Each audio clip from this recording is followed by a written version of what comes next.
the new LinkedIn Hiring Pro can't undo your last hire.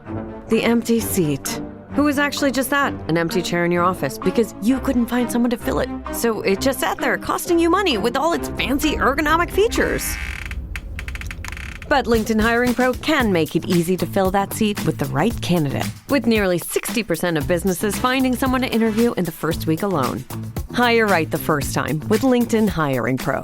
Post a free job today at linkedin.com/quality. This episode is brought to you by Perfect Bistro Cat Food. Cats, this ad is for you. Has your human ever called you picky, persnickety, choosy? If so, Perfect Bistro Cat Food is for you. With ingredients like wild-caught tuna and pasture-raised lamb, tantalizing textures, and delectable flavors that meet even the most discerning cat standards. You're not picky, you're just perfectionists. Perfect Bistro, mealtime perfection for every cat. Have your human visit perfectbistro.com. Welcome to the Toddcast.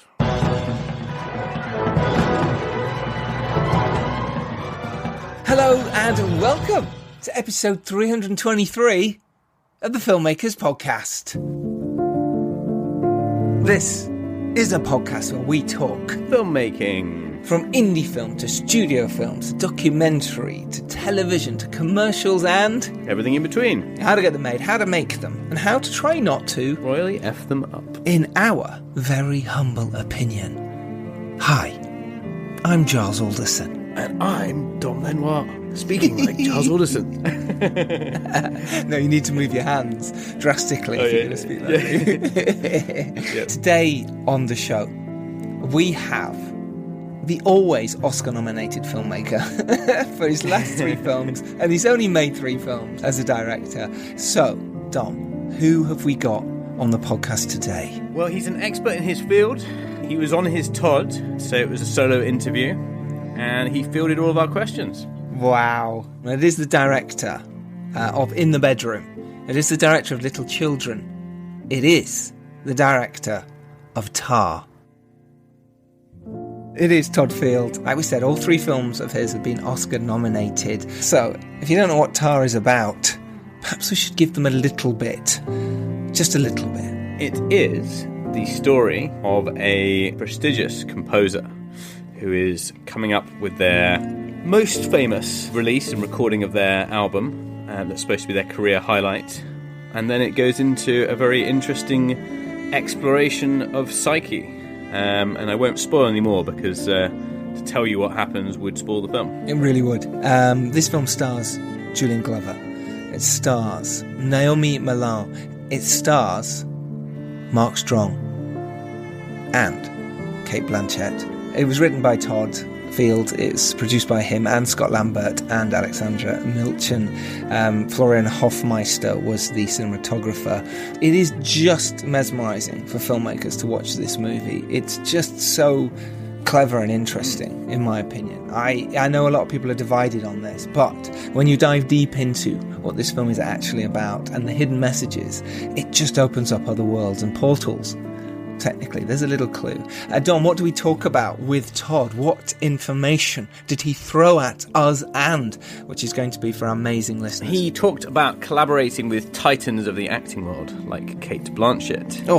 He talked about working on a Stanley Kubrik set. He talked about mentorship from Stanley Kubrik and Tom Cruise. Oh, yes. Ludicrous advice. He also talked about his first forays into acting and how he got into directing from there, and his early humble beginnings in film. And we also talk about not only what he learnt from Stanley, but what he learnt from Jan de Bont as well, when he worked with him on Twister. He also talks about rehearsal time, what he likes to do with the actors, and how he wrote Tar and getting Cate Blanchett on board. And of course, we have so much advice for filmmakers out there. This was a delight. You're going to love this episode. You really... No, you might not, but I did. I mean, you should, really. It's a great episode. You should. I think we've been doing pretty good on the episodes of late. I mean, we're pretty much like covering all of the main Oscar contenders, bar like 1 or 2 that have slipped away due to schedules. But I mean, we've pretty much been covering all the biggest sort of blockbusters and prestige films. It's been a very good season, actually, on the podcast. I like that we say seasons and we don't stop. We do every Tuesday, but let's go with seasons. Sounds cool. There's the Oscar season. It starts in October and it finishes in February or March when the Oscars and the BAFTAs are out of the way. And it's the most exciting time of year for us filmmakers. It is the most exciting time of year because the PR companies get in touch and we go, sure, why not? Why wouldn't we have Samuel D. Hunter, the writer of The Whale, Oscar nominated? Why wouldn't we have BAFTA nominated Charlotte Wells, director and writer of Aftersun? Why wouldn't we have Top Gun Maverick's blockbuster director, Joseph Kosinski? Why wouldn't we have Sebastian Lelio, director of The Wonder and many other prestige films? Why wouldn't we have Christy Wilson-Cairns and Tobias Lindholm of The Amazing Good Nurse on Netflix? And why wouldn't we have Ed Berger, Albrecht Schuck and Daniel Bruhl for All Quiet on the Western Front? Well, that film is potentially leading the Oscar nominations, leading the way. Look, basically, if you want to listen to these episodes, just go to our website, thefilmmakerspodcast.com. A lot of them are on our homepage, but if not, just go to podcasts and click in the search bar, any of those names, and you'll be able to listen to them about how they've actually made their success, how they've done it, how they've become filmmakers, how they got the money and got stuff done. And that's what we want for you guys and girls. We hope you're out there now doing exactly that. And we hope this inspires you. We really do. And if you do like this podcast, go to iTunes and give us a 5-star review. And we'll shout you out on the podcast for doing so. We will. That's our promise to you. On that note, do go support us even more by joining our Patreon. We do have bonus episodes on there for you. We do have bonus content. I'm trying to update it as much as I can, but we're very busy at the moment. But we're doing it as we go. Link to that is in the show notes. Oh, and 3-Day Millionaires out in America. How exciting. It is in a couple of weeks' time, 21st of February. So that, in the moment, it's just over a week's time now. So if you're in anywhere near... You've got a whole week to mourn Valentine's Day, and then you've got something fun to cheer you up. Absolutely have. 3-Day Millionaires are absolute delightful, fun heist comedy directed by Jack Spring, produced by me and Lucinda Rose Takra, and I think you're going to love it.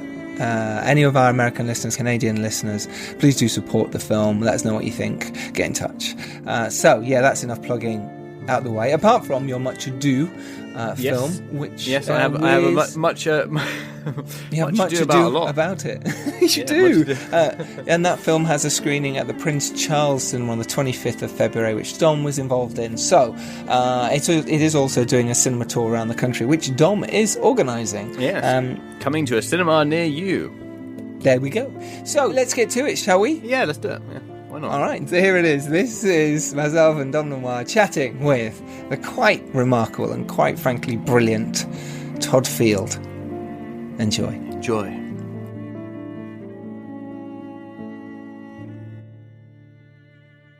Hey Todd, how you doing? Unfortunately, I've been traveling with a broken laptop for the last 6 months. So the only way I can do this is to hook up my iPhone with the USB-C cable, and I'm all morning have been scrambling for it and waiting for the local Apple store to open so I can go do that. Yeah. So I apologize. I'm not trying to be a blank screen for you guys. And no worries. It's weird. Like the technology is so ubiquitous, but it's also so incredibly impressive, but you take it for granted. And then when it doesn't work, you just feel really stupid, Like, how amazing would this have been 10 years ago if we all said, oh my God, we can do this and we can speak to each other this way? Yeah, no, it's crazy. It's crazy. Yeah. I remember like in 1995, I'd worked on this big special effects movie, and ILM was involved in it. And it was a gigantic undertaking, which is they had to string cable or fiber all the way from Northern California to this office in Santa Monica where the director at the time was working.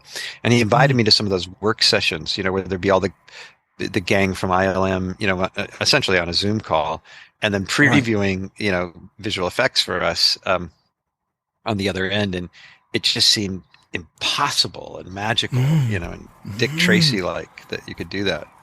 Yeah, that must have been Twister. Is that right? Yeah, it was Twister. Yeah, that was Jan. He was very courtly. Jan Devon. Yes. What a guy. That must have been fun to shoot on for you. Like around that time, were you even thinking about? Because you'd made a short as a director by then. Well, I made right? But I made a bunch of shorts. I had just got out of. I just came out of. I just graduated from the American Film Institute that year, and I had quit acting. I hadn't been. I didn't even have an agent, right. and so I got called in to do that. And I still had a lot of student loans to pay off, so I took the job. And and I thought I knew Bill Paxton well. We had made a couple of films together already, so we were friends. So I could be a lot, worse time hanging out with that motley crew and watching how Jan worked. It was an intense shoot, because most of it's daylight exterior. So it was a very, very tough shoot. Tough for Jan, tough for all of us. And we didn't really have. We were driving those cars, so I was driving a van, with an emergency brake that had been removed so that we could, do dirt spins around the corners, and with just a very small amount of training. That sounds challenging for parking. Yeah, it was nuts, and all of a sudden you'd look out, you'd be going down a stretch of road, this giant, convoy of all these storm chasers. And all of a sudden you'd look to your left and there'd be a helicopter 5 inches from you out the window that you didn't know was going to be there. It was just mad, crazy shit. Oh my gosh. You must have learned so much from Jan, because he obviously, as well as Twister, directed Speed, right? So what you said there, it was fascinating to watch him. What did you learn? Because like you said, you'd already made a lot of shorts by this point. What were you watching him for? Can you remember some of the things that stood out? Well, Jan, his background, obviously, he was one of the great cinematographers before he directed Speed. So he was a very muscular cinematographer. And by that, I mean he liked to move the camera, and part of the challenges for Jan in that was because he liked to move the camera and because he wanted the camera alive and loose. Up until that point, you weren't, CG was very, very crude, and if you did anything like that, it was really more like 2D plus. And what ILM developed for Jan, and now is ubiquitous and used in our world everywhere, is they gave him the ability to shoot the way he liked to shoot, but be able to track in all the CG elements seamlessly without having to have a repeatable move, because up until that time you would only do repeatable moves on process cameras that have pulleys that that are very clunky, and things that they did in advertising for product shots and things like that. So it was interesting in terms of watching that collaboration between he and Stefan Frangemeister, who ran was a lead creative and ran ILM at that point in time, but also just to see what Jan did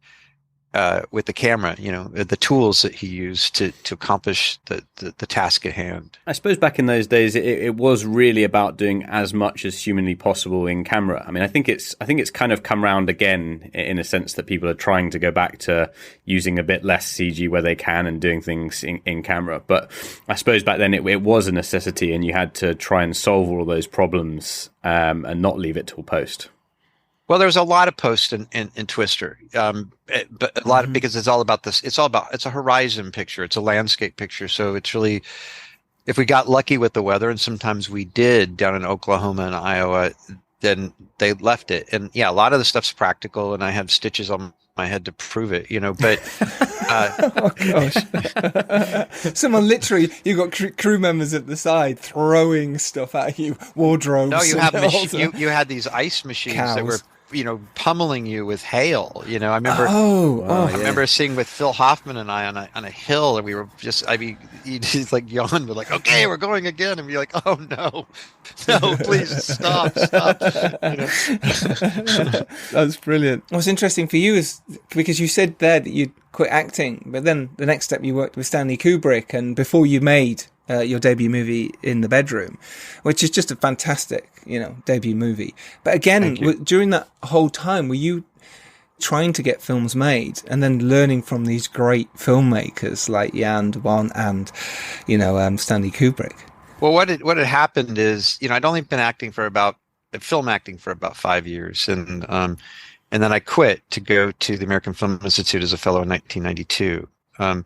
and so I didn't do any acting. And the last film that I had done as an actor was with this wonderful filmmaker, Victor Nunez, who's one of the sort of, early parents of the so-called, American independent film movement before there was such a thing, before there was specialty divisions. There was nothing like that. There were people that went out, like he and Jonas Mekas and others, that made films that, would be seen once at the New York Film Festival and maybe a few foreign festivals, and that was sort of it, and Victor had made this film called Ruby in Paradise, and it had gone to, while I was at the American Film Institute, it went to Sundance and won the Grand Jury Prize. And a short film that I had made with the cinematographer of Ruby in Paradise, Alex Flakos, also went up to Sundance while I was in school, and it actually played in front of Victor's film, which is highly unusual. They normally don't do that. Well, Victor's film went and won the Grand Jury Prize there. And so while I was still in film school, people started calling me up and offering me leads in films. And Nice. At first I just turned them down because I had no interest in doing that any longer. But at a certain point, it made sense both for practical reasons to try to take a little pressure off my wife, who was, working full time to keep us afloat while I was in school, but also just in terms of, as you say, having the opportunity to work with someone like Jan, or having, clearly having the opportunity to work with somebody like Stanley Kubrik, who, again, I just got a call out of the blue for him looking and saying, I'm trying to find, I'm looking for Todd Field, and here I am. Yeah, I'm here, Stanley. Yeah, I'm definitely around. I mean, what do you learn from working with someone like Stanley Kubrick? I mean, not many people can sort of say that they've been on a set like that. There must have been some things that you sort of at the time took forward or were really useful to you. Well, certainly. I mean, of course, and I would say that's the same for all the filmmakers I worked with. Sometimes you learn things that are sort of align with how you think about filmmaking, and sometimes you learn things that it's also good to know I must never do that, it was a very fruitful, as it's sort of impossible to adequately describe situation for a young fledgling filmmaker. I kind of had that film school fantasy kind of come true, which is, I think, a lot of us, anyone that went to film school, the back of your head, it was always, you're going to make these films and they're going to go to festivals, and then Hollywood's going to come knocking and saying, what do you want to do next? You wonderful young filmmaker, and that never happens. It rarely happens, but it happened to me. Stacy Snyder, who was running TriStar at the time, a young executive over there, Ben Cosgrove, had seen the film, my thesis film that my wife wrote at Sundance, and was screening it at TriStar. And Stacy happened to stop by and say, "What are you watching?" And she sat down, and so she called me in for a meeting after that and said, "What do you want to make? I'll make your first feature film." And yes, what do you want me to make? Type thing. Well, So while I was on Twister, I wrote a script. It's sort of coming of age script, and nobody was interested in it. So within 6 months later, I got a call from Stanley Kubrick, and I headed over there. And it was really only while I was there that I had been thinking about this other story that I had read in school that I couldn't get the rights to, called Killings by Andre Dubusse. And and a few months into that shoot, Stanley and I talked a lot about filmmaking, and very much like Jan and Victor and others, he understood the situation I was in, especially the situation I was in, standing there, before a master like him. And so he was very generous, let's put it that way, in terms of talking to me about filmmaking. And so Tom Cruise, we kind of had, so I sort of had like 3 chunks of time over in England. We started at the very beginning of the picture, came back in the middle, and then was there until the very end for the last day. But during the first bit, Tom and I were having dinner, and he said, you're going to make a film. And I said, yeah. I went to film school. And he said, no, you're going to make a film. And I said, well, yeah, no, yes. He said, well, what are you going to do? And he really kind of really put it to me. And I said, well, there's a story I was thinking about, but I can't get the rights, And he said, go get them.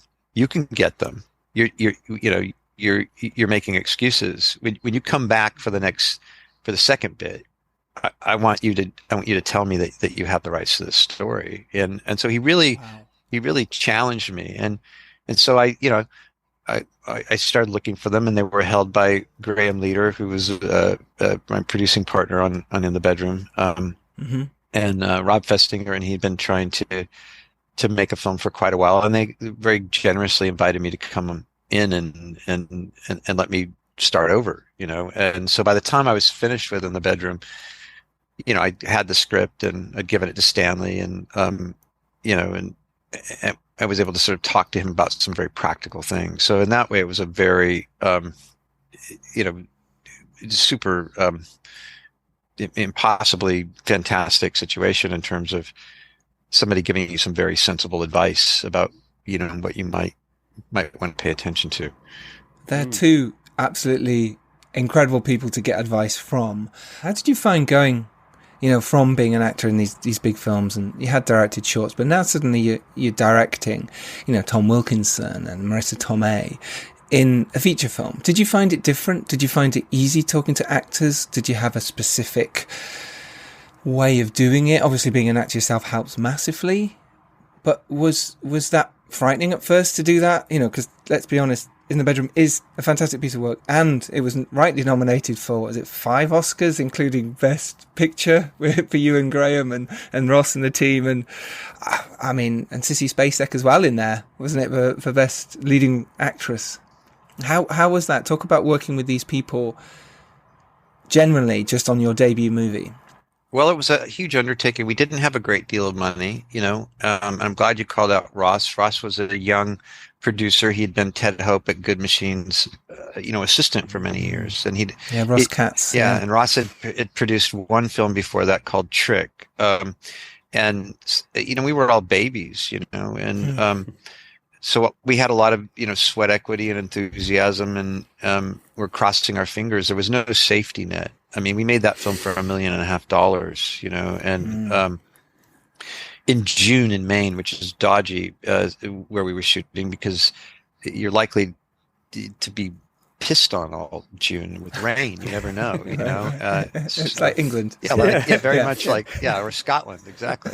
Yeah, well, yes. And so it was that the logistics were very, very difficult. But in terms of working with actors, that always depends on the actor. I've been very, very blessed, and I know how blessed I've been because, 100 million years ago, I worked as an actor, and I would see problems come up between performers and filmmakers. And standing outside of it, sometimes I could see why those things happen and what the psychology, where they were, why they weren't communicating as well as they might, But there's not a general rule with that. That comes down to people, and some people get on with each other and have the same sense of humor and the way of talking to one another, and some people don't, So I don't think it's any different, other than the fact that, in school I was working with young performers in most cases. Most of my films were about childhood, so a lot of children. I worked with some really strong adult performers, some who were quite accomplished. But here I was, as you say, here I was with Tom Wilkinson, and Sissy Spacek and Marissa Tomei and Nick Stahl and others, William Mapover in there as well. William Tom Cruise Mapover, got his, and the great Celia Weston and William Wise, great actors. So in one way, there's a different sense of what's going on when you're working, because all of a sudden you've gone from, working with quarter horses, and now you're dealing with like the fastest Arabians on earth. There's like so much power at their fingertips and so much experience. So you have to get past the elephant in the room, which is I'm working with my heroes, and that's always the case, which is how do you get down to the work and realize, at the end of the day, we have to get the pretense of that out, and we have to make something ultimately at the end of the day together. We have to figure out a way to deal with each other on this, Do you ever have any sort of challenges with that? I mean, in terms of working with like a bigger actor, maybe you want to discuss notes in advance, or you want to kind of do rehearsals. Maybe they're not interested in rehearsals. Do those kind of things come up, or do you find it's quite intuitive when you start talking about the story? Well, I mean, I'm fairly transparent. I don't meet a lot of actors, and I only audition supporting roles. Like if I go to an actor, I go to an actor because I admire them and I know they can play the part. And I'm very upfront about what the expectations are in terms of process.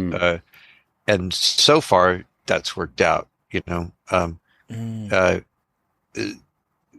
I've worked with actors who are built the way that they are, and they want to rehearse, and I think that if you're, look, there's all different styles of acting and there's all different styles of filmmaking. It's not one size fits all, but in terms of what I'm interested in doing, I think we go to the movies to watch ourselves. I think we go to watch people, and sometimes we go to watch spectacle, and sometimes we go to watch, fart jokes, it's all good. But in terms of what I'm doing, I need to rehearse. And a lot of that rehearsal isn't mechanical. And it's not about running lines. It's about talking, and getting to know each other, the same way that you go with your cinematographer, you go to the camera house and you spend time together and you shoot lighting tests and you sit in a room together and say, I like this, I don't like that. Why?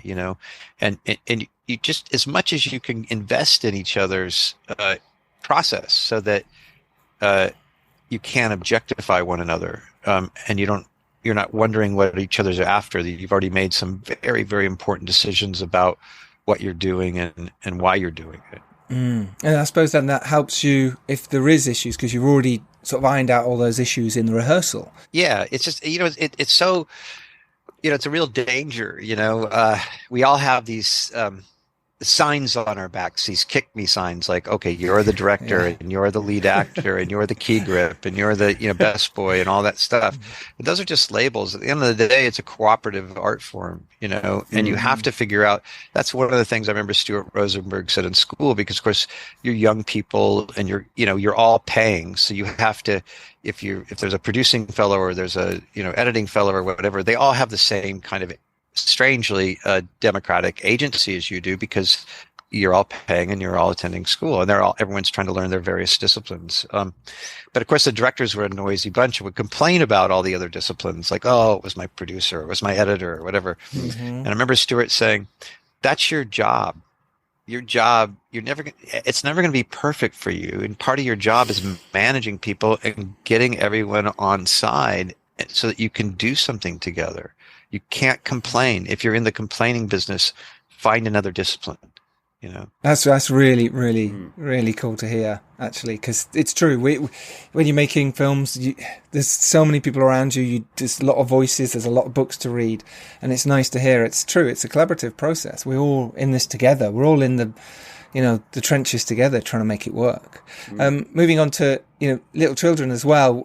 Let's not spend too much time on that, even though that film got Oscar nominated as well. Moving on to a third film, Tár has obviously been Oscar nominated again, so huge congratulations. Thank you. We loved this film. We really did. We discussed it for quite a while afterwards. I've also discussed it with other filmmakers as well afterwards. We've dissected it and gone through it, and what does this mean? What does that mean? It's a really wonderful, fascinating insight into someone's mind. And I suppose maybe it's a good time to sort of describe the film, and we can drop the trailer in, and then we can dive deep into it. Does that sound good? Sure, that sounds sensible. Okay. So how would you describe this film then? And Dom's pretty good at this stuff, so he could do it, but it might be nice coming from you. In a world. Yes, Todd. That's exactly the word. Much better with the American accent. Yeah, exactly. English accents. In a world. so uncinematic. Yes, so uncinematic. Yeah, amazing, right? Amazing. Well, it's a story about this character, Lydia Tár, and Lydia Tár is many things, as Adam Gopnik says in the beginning interview. She has a very sort of storied background in terms of her ascent as an artist. She essentially, her vocation is as a conductor. She's also a composer, and she's sort of reaching her midlife peak. She's got a book launch that she's doing, and she's about ready to record the Mahler's Fifth Symphony, which is the only Mahler symphony she hasn't recorded with her orchestra. It's coming out in a big box set, and she's sort of at a point in her life where she's in that very precarious, dangerous place for any artist where she's thinking about legacy. She's looking in the rearview mirror. She's reached a peak, and probably if there's a peak beyond it, there's a very good chance she's not going to get there. So it's going to be a nice slow slide for her. And so one of the many things she's also done is she has a sort of fellowship to lend a hand to other female aspirants of the conducting discipline and profession. And one of those candidates, there's been some trouble with that we're not entirely sure about because we're meeting her at a very particular moment in her life, sort of a 3-week period with the exception of the denouement at the end. And the rules are very simple, which is other than the sort of omnipotent point of view at the beginning of somebody sort of looking at her, an unseen person looking at her through a device, and other than sort of the eyes and ears and heart in terms of reactions of her assistant, Noémie Merlant, plays her assistant Francesco Lentini, and then of course her wife Sharon Goodenow, played by Nina Haas. Mostly it's a fairly arm's length, real-time, objective, so much as it's somewhat subjective point of view, where we're with her every minute of the film. She has some issues she's dealing with. I'll leave it at that. You want to dance the mask, you must service the composer. If you're here, then you already know who she is. Lydia Tár is many things. As a conductor, Tár began her career with the Cleveland Orchestra, Chicago Symphony Orchestra, the Boston Symphony Orchestra, until she at last arrived here at our own New York Philharmonic. In 2013, Berlin elected Tár as its principal conductor, and she's remained there ever since. Lydia Tár has also written music for the stage and screen. She is one of only 15 EGOTs, meaning those who have won all 4 major entertainment awards. Thank you for joining us, Maestro. Thank you.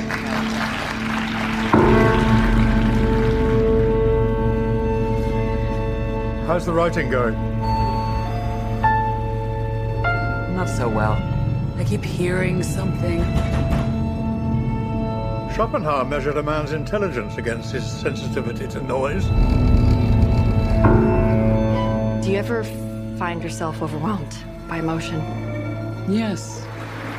Yes, it does happen.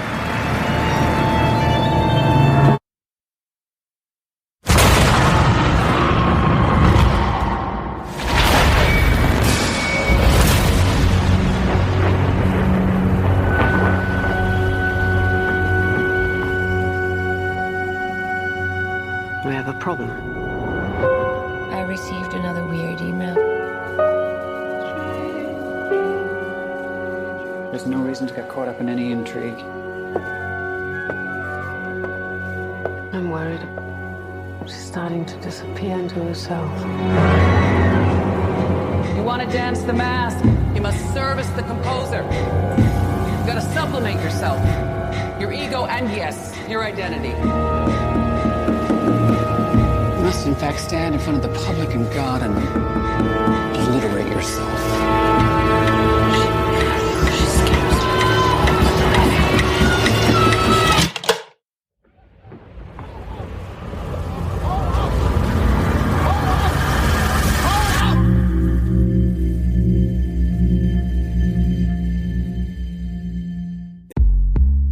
You may think you know McDonald's drinks, but you don't know them like this.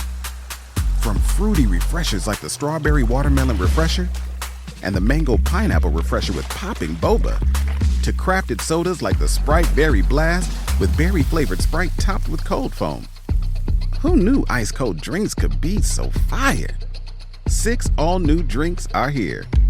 Try them all, now at McDonald's. Refreshers contain caffeine. Tomorrow morning is knocking. Stock your fridge now. How about a creamy mocha frappuccino drink? Or a sweet vanilla? Smooth caramel maybe? Or a white chocolate mocha? Whichever you choose, delicious coffee awaits. Find Starbucks Frappuccino drinks wherever you buy your groceries. I think it's a fascinating film in a lot of senses. I mean, I was kind of unsure at times when I first started watching it, and lots of people I've spoken to after seeing it, even until I told them, didn't know that it wasn't a biopic of some kind. I mean, obviously that it starts off and it feels very much like you are in the life, and there's that kind of authenticity of what it is to be a composer. And then it transforms into something very different and kind of almost like the unraveling of someone's kind of mental health. And reality sort of, slightly dips into another area. How do you sort of plan in advance that kind of shift when you're kind of looking at something that goes across those kind of two genre subplots? Well, I mean, this has been the first film, other than the film I mentioned, that I wrote at Stacey Snider's behest, right out of film school, the sort of film school, Fantasia. The first original script that I've written. All the other scripts I've, worked on have been adaptations that I've worked on with other people, or myself, but mostly in large part with the authors of that material. And so you inherit a lot of choices, because, to use a really tired phrase, the world building. Oh boy, the world building. Yeah. The world building has been done, by other people, based on that intellectual property. So this was the first time I'd sat down and written an original script. Well, that's not true. I wrote one other original script, 16 years ago that I didn't end up making. But the first time in an awfully long time, so it is a long digressive way of not answering your question, I suppose. But, when you write original material, very much like people approach the material in all kinds of different ways,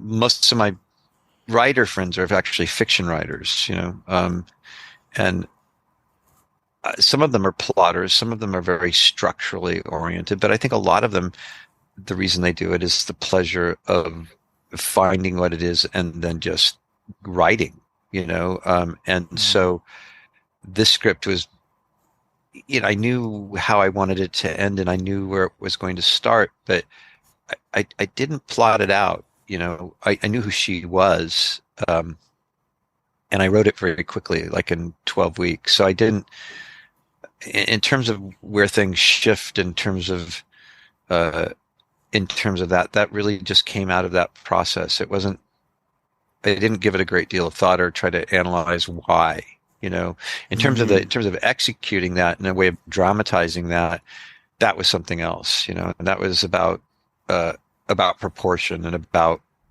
how far do you push something and in what manner do you push it, and is it trying to find the simplest means of doing that. In large part that has to do with the supreme skill of Cate Blanchett, and then you don't have to start basting the bird with too many tricks and gimmicks. You try to kind of stay out of the way. That was sort of the idea from the beginning, which is create a tightrope for someone of her skill, take away the safety net, and then ask her to climb higher onto the pole to another tightrope. And so I would give my hats off, I think the credit for that really goes to Cate, to be honest with you. Did you write it with her in mind? No, I wrote it for her, not in mind. I wrote it for her. Wrote it for her. Yeah. Did she know at the time? No. Yeah, was this a surprise to her?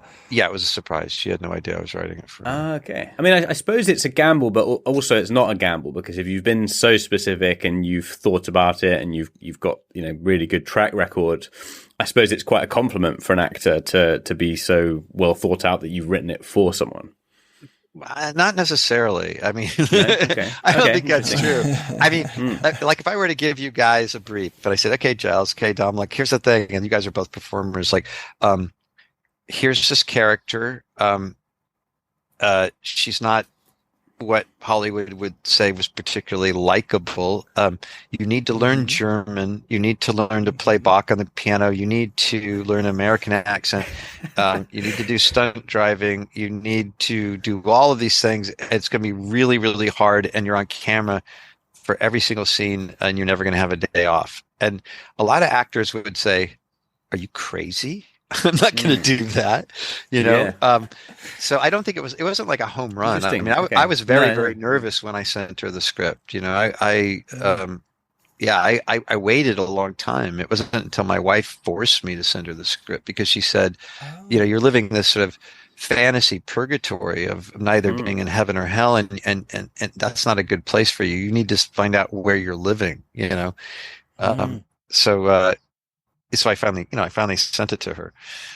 I suppose it is a sort of, it is, I'm always thinking, like, when sending out to a cast, like, what is it that's going to appeal to them? I suppose for this, it's that kind of, it's challenging. It's a very challenging role, but it is kind of award season. It's a real prestige role, I think, to take on. Well, you never know that, though. You never know. No. I suppose that's it. It's only afterwards that's a reality. At the time, it's always unsure, isn't it? Well, I mean, people have expectations, but I think if you're a filmmaker with those expectations, you're in real trouble. There used to be there was a rule that we used to have, when I was a young actor. I think I remember having this conversation with Eric Stoltz like 30 years ago. And it was that kind of thing where if you're on an independent film and you hear the director saying, hey, yeah, man, I hope we get into Sundance, you're definitely not going to Sundance. Yes, absolutely. It's a rule still now. Yeah. Just don't say it. You don't, I mean, like, what? Okay, you might as well just go home now. There's certain things you don't want to, you don't want to, forget about saying them. You don't even want to think them, No. But on that, interestingly, you sent it to Kate, you were worried about it, you'd sort of asked her to do all these things. What was her response? What was her initial response to you? Well, I mean, was it the same? Was it no chance? I'm not doing this. No. Kate and I had met on another project that we were going to do together that didn't come together. It was a script that Joan Didion and I had written together. So it was it was an easier in. It was an easier. Yeah, it wasn't like we'd never spoken to each other, but we hadn't spoken to each other in over 10 years. So it wasn't like we had any long-standing friendship or anything like that. We'd had a single meeting, but I was struck by that meeting as anyone would be meeting with Cate Blanchett, because she thinks like a filmmaker. You're not just talking to an actor. I mean, she really, you can point to reasons. You can say, well, maybe it's because she has a stage background, and maybe because she and Andrew Upton, ran a theater company, and maybe. But then there's something beyond that, and that has to do with her artistry and her intellect and the way that she looks at narrative, like a filmmaker, So it's when she agreed, she wouldn't have gotten on the phone with me unless she'd already decided she was going to do it, And I had first spoken with her agent, who I knew well, who essentially said she wasn't available for 3 years, and that's the line they give. But to you, but she wasn't. All right, I mean, I was on the phone with her, and I wrecked my car, and then she felt sorry for me and said, "Okay, send me the script and I'll read it." And then she called me back a few hours later and said, Kate's going to do it. And I said, well, I thought you said you wasn't available for 3 years. She said, we'll figure it out. So. Wow. So what was the process in terms of she's agreed to do it? You're thinking, okay, amazing. I've got this fantastic actress. What was the collaboration in terms of from where the script was before you'd taken it to her versus that collaboration, were there any script changes that were done, or was it more sort of talking about the character and opening up that side? Well, the first part was really just talking about the milieu, because her background was not in concert music, nor was mine, so she wanted to know about my homework, and then we both became, very amateur enthusiasts about concert music and the history of concert music. So a lot of it had to do with trying to figure out that world, as much as anyone can, that's sort of coming into it at a very, late in life. And then very practical things, mechanical things, and it was obvious what she had to accomplish in the 9 months before we were going to shoot. She had to learn all of this stuff, and she did. She had to work with, and the pandemic was still, very much in full swing. So everything had to be done remotely. She had to learn stick technique and everything with Natalie Marie Beal, our conducting, coach, and she had remotely. Wow. She had to learn, how to play the piano, how to play Bach. She had to learn, all of this stuff. And, but she was making 2 other films during that period of time. And, this is the person that never sleeps. Like, she would come home after a full day of work and ring me from Budapest or wherever she was. And we'd be on the phone for a couple of hours. And this went on for 9 months. So by the time we were on the ground together in Berlin, we'd had a fair amount of time, and we talked through everything. And she showed up on set and she had memorized the script in its entirety, not this other actors, not just cues and her lines. She had actually memorized the scene description. So anytime that we decided to adjust something based on a conversation or rehearsal, it had to have real intent behind it, because she actually showed up and had this thing memorized like it was a play, Wow. Wow. That must have been just incredible. And then to get it up on its feet as well during that process. Would you mind talking us through your sort of day-to-day on set, how you proceed with the day? Obviously, you've done your rehearsals, you've done a lot of homework together, the whole team, the crew as well. Talk us through your day-to-day on set. What do you like to do? What's the things that work for you as a director to get through the days, to make sure you're getting the coverage you need of performances and working with the team? Well, I don't like coverage very much. There's been a lot of talk about, and I think misnomers about why and things like that, in terms of famously some filmmakers who do many takes, a lot of speculation on that. But, I think the reason that filmmakers do that is that they don't do 6 setups. They're not looking to make a film completely an editorial.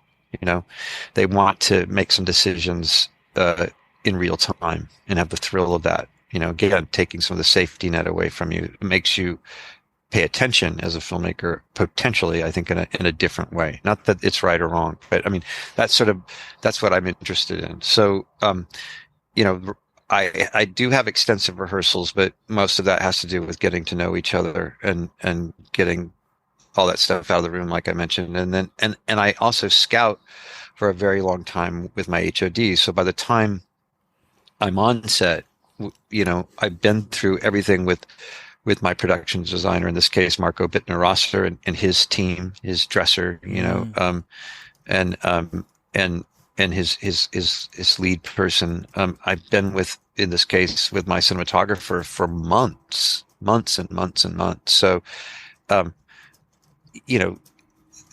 the old saw is true, you make a film in prep. So on the day, it's very simple. A typical day, unless it involves hundreds of people, like the orchestra scenes, that was a very logistical thing, or the Juilliard scene or something like that.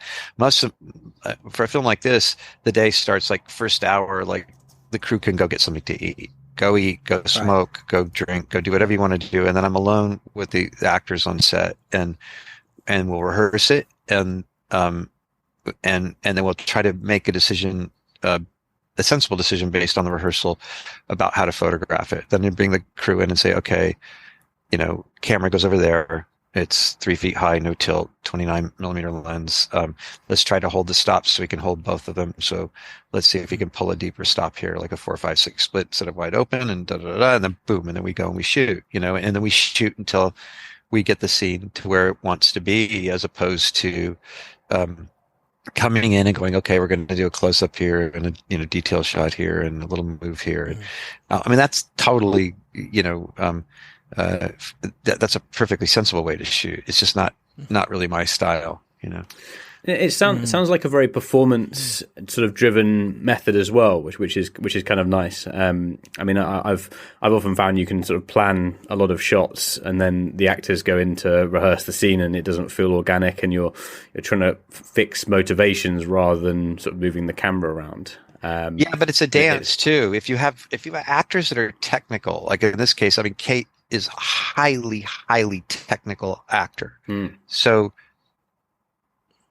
when we never talked about how we were going to shoot, it was about, and we started with the orchestra scene. So the first day, Florian and I, we were running 4 camera crews. We had to do 95 setups in the first day.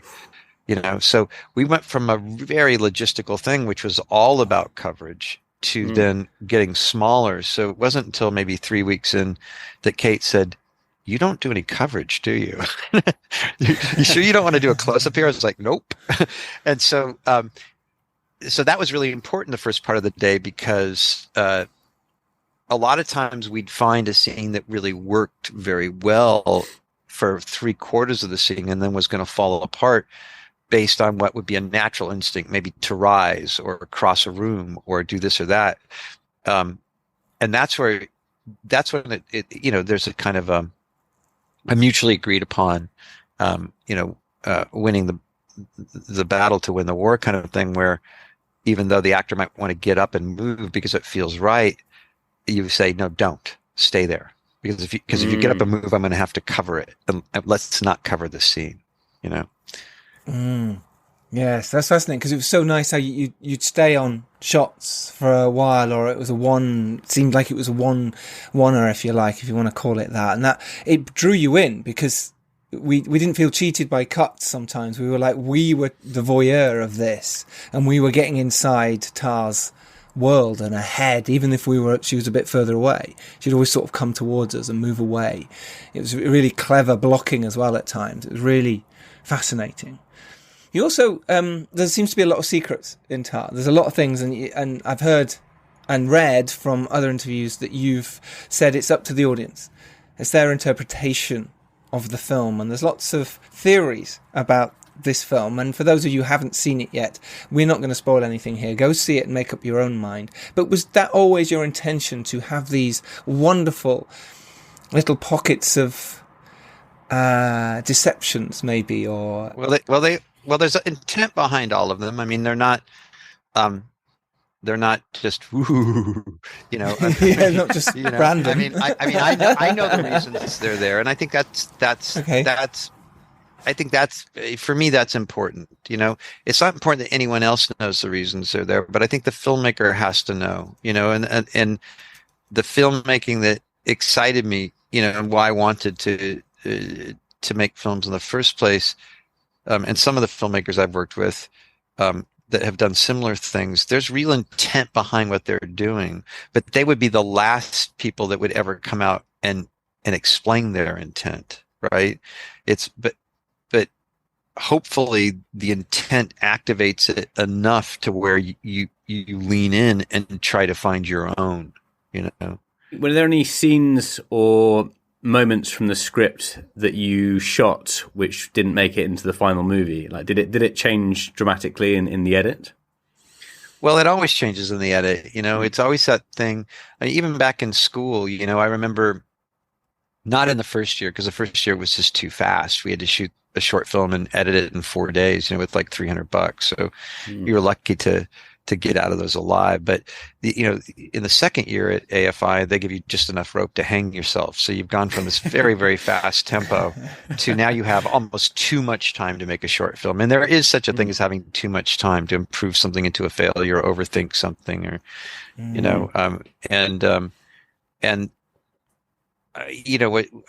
what I found consistent since that second year project, it was a project that my wife wrote, Serena Rathbun, and it was a much lauded short, and did well on the festivals and everything. But there was my favorite scene that she wrote in that, this big comic scene that required a huge amount of logistical things, including permissions by foreign publishers and, et cetera, et cetera. And I took 2 days out of a fairly short schedule to shoot this scene. It was the very first scene that wound up on the floor because it was so good and so entertaining and so wonderful that by definition it was a showstopper. Stopper being the operative word, and that's what I think is.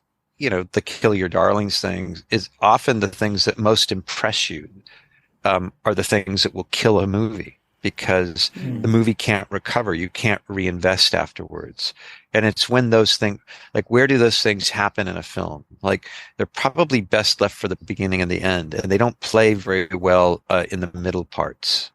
So yeah, there's always things like that, things that you go to a great deal of trouble to do that seem intensely important and in and of themselves are magical. When you walk away on the day, everyone's sort of patting each other on the back, and then they have no business in the film at all. Yeah. Yeah. They don't work in the edit. Finally, a bit of advice for a filmmaker wanting to have a career in this business, such as yours. Well, I don't have a career, I seriously, every film you've made has won or nominated for an Oscar. Yeah, but it's been over like 30 years. I make a movie once every 10 years. You don't really make a living as a filmmaker that way. I got into filmmaking, wanting to make a particular kind of film that I was interested in making. And I think, like everyone, I kind of assumed that I would be making a film every year, the sort of dream of being, somewhat prolific. And that didn't happen, and so, I think advice is cheap, I think you have to do what you have to do. And if you're interested in all kinds of genres, you should work in all kinds of genres, like George Roy Hill did, an unsung filmmaker that probably because George worked so exquisitely well in so many genres, and if you want to do horror, then, you do horror. And, but I think most people have a reasonable expectation that if you're going to do this, that the dream is that you make a living doing it. But I made a decision really early on that wasn't going to be the case for me, and I would have to find other ways of keeping my lights on. And knock on wood, I have. But I was given advice when I started out by Carl Franklin, and Carl was someone I had done a few Roger Corman movies with as an actor when Carl was at the American Film Institute. And Carl's actually probably the only reason I was allowed entry into the American Film Institute, because he really he back channeled for me and said, you need to take this person, and but Carl said, when you make your first film, it has to be a signature film. Don't do anything that isn't intensely important to you, because it may be the only chance you have. It may be the only time you ever make a feature film. So die on your own sword. Don't die on someone else's. Fantastic advice. I think it's incredibly comforting as well, like for filmmakers that are out there, that sometimes it does take 5 or 10 years to make your film. Some directors do things every year. Some it takes them a long time. And I think when you make a film like Tar or some of your other works, it's rewarding to know that there's something great at the end of it. So huge congratulations. We do have to let you go. Sadly, we could talk all day. Tar is outstanding piece of work. Huge congratulations. Thank you, I really loved diving into that world, and I look forward to seeing it again. Really amazing film. Thanks, Tom. You can go out there making films, people. You can do it. You can write those scripts. You can get to those top producers. And if you do, you're lucky enough to rise up and do well. Send the elevator back down. Good luck with everything, and hopefully we'll see you when you make your next one. Hopefully it won't be as long. I'll see you guys when we have long gray beards. Exactly. All the best. Thanks so much. See you later. Thank you. Bye.